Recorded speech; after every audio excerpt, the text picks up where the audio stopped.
अस्सलाम वालेकुम। मतीउल्लाह जान MJ TV supreme court of Pakistan के सामने मौजूद हैं। पाकिस्तान की सबसे बड़ी अदालत जहां पे इंसाफ होता है आइन और कानून के मुताबिक, मगर ये बातें हैं जो आइन की किताब में तो लिखी हैं और शायद सुप्रीम कोर्ट की वेबसाइट पे भी लिखी हैं, मगर हकीकत क्या है आज ही की तारीख़ में।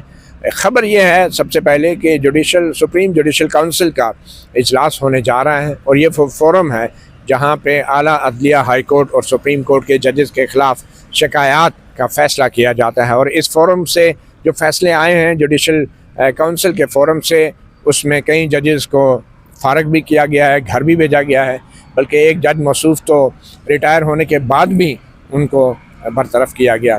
तो सुप्रीम जुडिशल काउंसिल की सरबराही चीफ जस्टिस याह्या अफरीदी करते हैं और जो नेक्स्ट सीनियर तरीन दो जजेस हैं, जस्टिस मंसूर अली शाह, जस्टिस मुनीब अख्तर, और फिर दो हाई कोर्ट्स के चीफ जस्टिस साहिबान हैं जो इस वक्त जो सीनियर चीफ जस्टिस साहिबान हैं हाई कोर्ट्स के, उसमें जस्टिस नीलम हैं और दूसरे सिंध हाई कोर्ट के चीफ जस्टिस जुनैद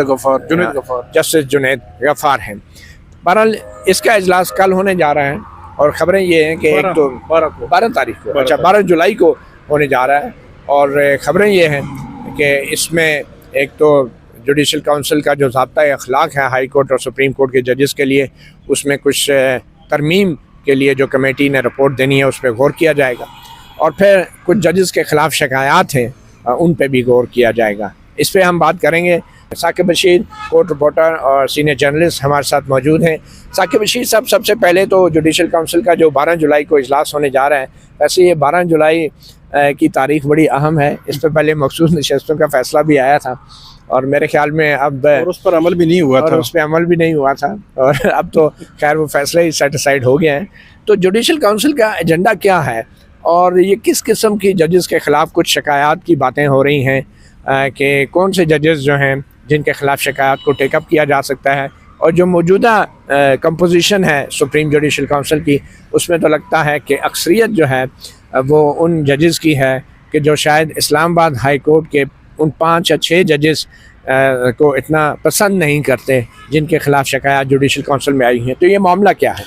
एक तो मेरा ख्याल है जो काउंसिल अभी जो जजेस होंगे उस काउंसिल में, ये अभी कहना कबल अज़ वक्त होगा कि वो सारे मेंबर जो है वो 6 जजेस के उनके एक्ट को पसंद नहीं करते, क्योंकि याह्या अफरीदी साहब वो हैं, अगरचे उनका बदला हुआ चेहरा भी हमने बाद में देखा, लेकिन जिस दिन उन्होंने हलफ लिया था तो हलफ लेते ही जो 6 जज थे जिन्होंने ख़त लिखा था उनको उन्होंने जो चीफ जस्टिस हाउस है वहाँ पे बुलाया और उनको उसी जगह पे बिठाया जहाँ पे जो याह्या अफरीदी जब काजी फाइज़ ईसा चीफ जस्टिस थे, तो 26 मार्च 2024 को उनको वहाँ पे बुलाया गया था। शाम का वक़्त था और या जो काजी फाइज़ ईसा साहब जो है उनके साथ कोई अच्छा सलूक नहीं किया था, तो याह्या अफरीदी साहब ने 26 अक्टूबर को उनको वहाँ पे बुलाया, बिठाया और ये कहा कि उनकी दिलजोई करने के लिए बिठाया गया है। तो बज़ाहिर तो याह्या अफरीदी साहब उनका जो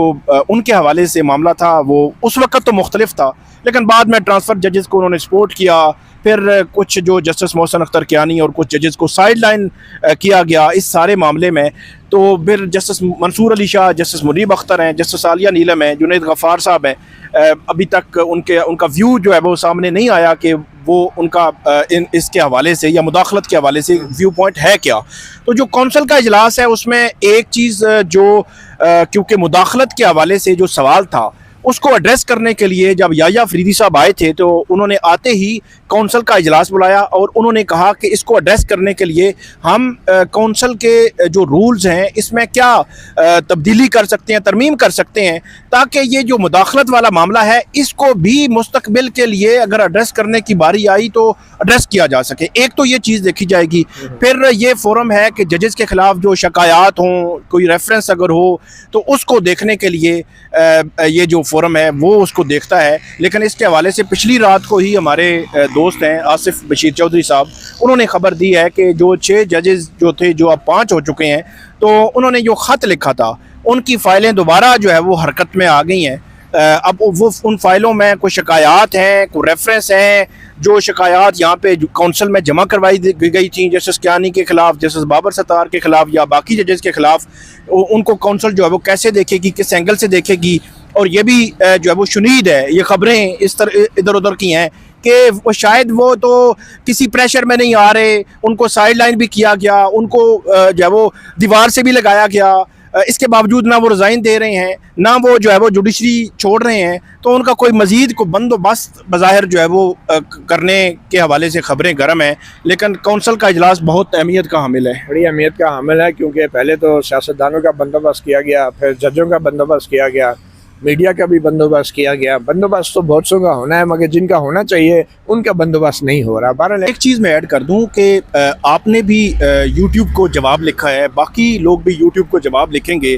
यूट्यूब जो पूरी दुनिया में एक बहुत बड़ा मतलब उनका नेटवर्क है, एक जो है वो सोशल मीडिया पे, जब आप यूट्यूब को ये लिखेंगे कि पाकिस्तान की एक अदालत ने 27 यूट्यूब चैनल बंद करने का ऑर्डर किया है, और सूरत हाल ये है कि जिनके यूट्यूब चैनल बंद होने हैं उनको नोटिस तक नहीं गया, उनको पता ही नहीं है कि उनके खिलाफ को केस चल रहा है। तो जब यूट्यूब की लीगल टीम बैठेगी, अगर वो पूरा असेस करें इसको, तो वो बैठेगी तो यकीनी तौर पर वो सर पकड़ेंगे। फिर वो मेरे ख्याल में गूगल पे जाकर वो देखेंगे कि पाकिस्तान का इंडेक्स जो है वो कहाँ पे है, पूरी दुनिया में 130 नंबर पे ये जुडिशल सिस्टम क्यों है, पाकिस्तान की अदालतें क्यों है, वो देखेंगे। यही वजह है कि आप एक दुनिया को लिख रहे हैं कि भाई ये ब्लॉक कर दें। हालत ये है कि आपने नोटिस ही नहीं किया, आपने सुना ही नहीं, आपने उसको बताया ही नहीं। मतलब सरकार के कहने पे हमारी अदालतें फ़ौरन फैसले सुना देती हैं, ये एक तासुर जाएगा इंटरनेशनली। अच्छा अभी बकरम साहब, फिर जो तनकीद होती है सोशल मीडिया पे, उसमें पहला सवाल ये होता है कि भाई सोशल मीडिया को भी कुछ अपने एथिक्स बनाने चाहिए, और इसमें कोई शक नहीं कि कुछ ऐसे नॉन प्रोफेशनल लोग होंगे कि जो इंतहाई गलत किस्म की खबरें भी देंगे, फेक न्यूज़ भी देंगे।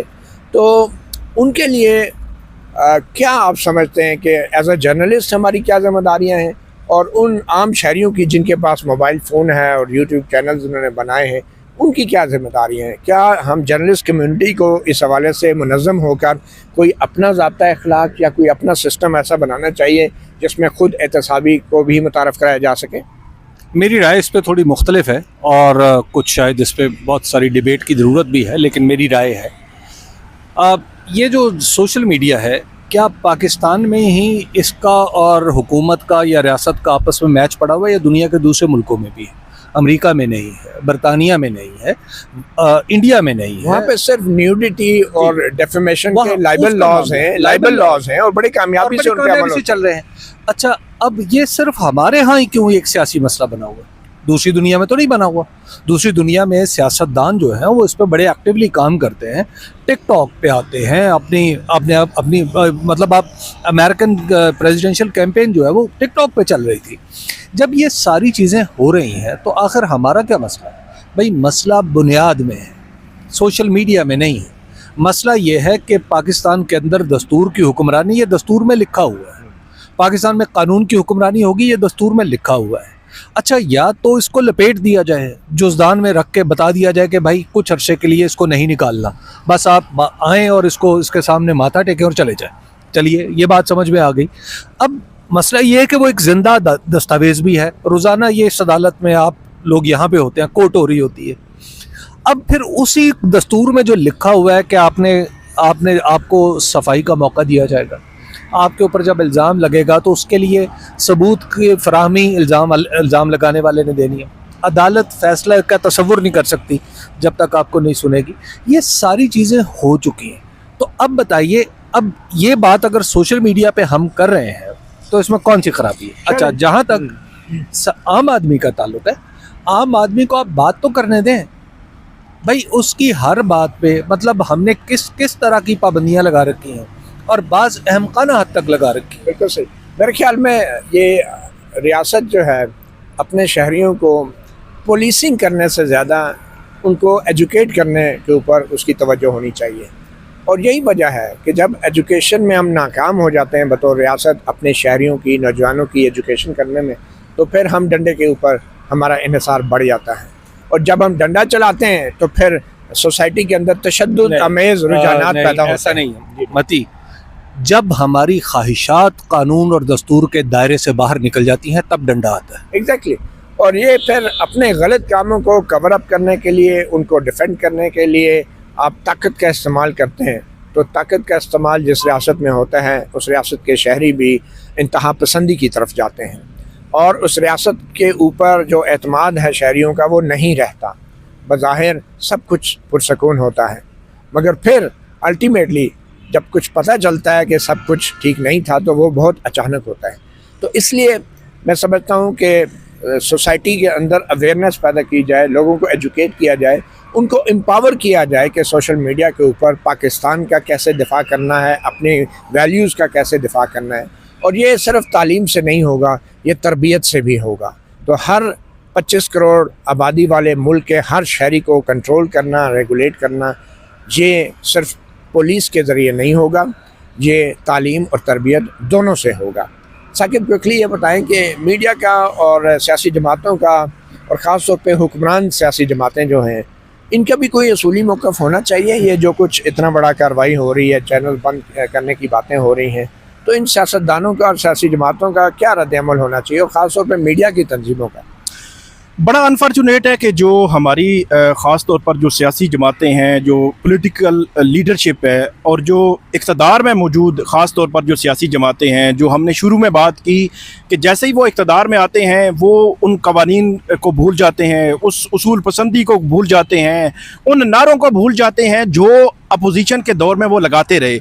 पैका तरमीमी एक्ट अभी लाया गया और ये अभी थोड़ा सा इसको हम खंगालेंगे इन ऑर्डर्स को।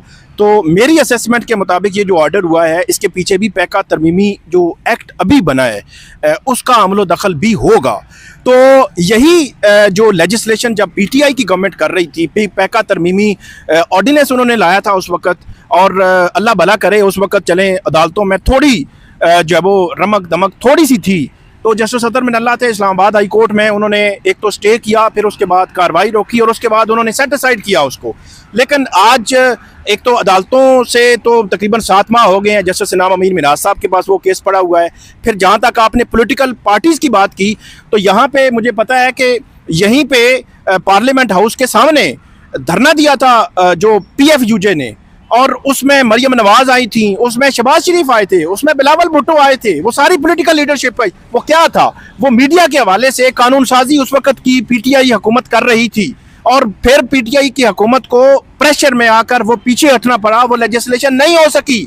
लेकिन क्या हुआ, वही सियासी जमातें जो अपोजिशन में उनके खिलाफ थी, उन्होंने खुद लेजिस्लेशन की, खुद कानून साजी की, खुद सहाफ़ियों की, और उन लोगों की आवाज़ें बंद कर रही हैं जो उनको क्रिटिसाइज़ करते हैं, जो पॉइंट आउट करते हैं उनके सारे मामलात को, और वो भूल चुके हैं उस उसूल को। वो आप वोट को इज्जत दो कहें, वो जो मर्जी आप उसको नाम दें, सब कुछ भूल चुके हैं। लेकिन आखिरी जो बात आपने की कि हमारी जो सहाफ़ती तंजीमें हैं उनका क्या किरदार होना चाहिए, सहाफ़ती तंजीमों का किरदार अगर मैं कंपैरिजन करूं पिछले दौर से, तो मेरी नज़र में 10-20% से ज़्यादा नहीं है। पिछले दौर में आप धरना दे देते थे, तो इस दौर में क्या है, क्यों नहीं दे रहे धरना? सिर्फ गुफ्तन नशिस्तन बर्खास्तन के आपने एक पटिशन फाइल कर दी PFUJ ने और बस बात ख़त्म। ऐसा नहीं है, ऐसा नहीं होना चाहिए। सहाफ़ती तंजीमों को उठना होगा और उन आवाज़ों को जिनको दबाया जा रहा है, बंद किया जा रहा है, पैका के केसेस बन रहे हैं, कम से कम उनके खिलाफ उठना जो है वो फ़र्ज़ है। आप इस बुनियाद पर जो है वो बैठे हुए हैं, तो सहाफ़ती तंजीमों का किरदार भी कोई इतना अच्छा जो है मुझे नज़र नहीं आ रहा। बेशक किरदार शायद तमाम स्टेक होल्डर्स का मायार के मुताबिक नहीं, जिसकी बुनियाद पे माशरे तरक्की करते हैं और आगे बढ़ते हैं। मतीउल्लाह जान, MJ TV से इतना ही, इजाज़त दीजिए। अल्लाह हाफिज़।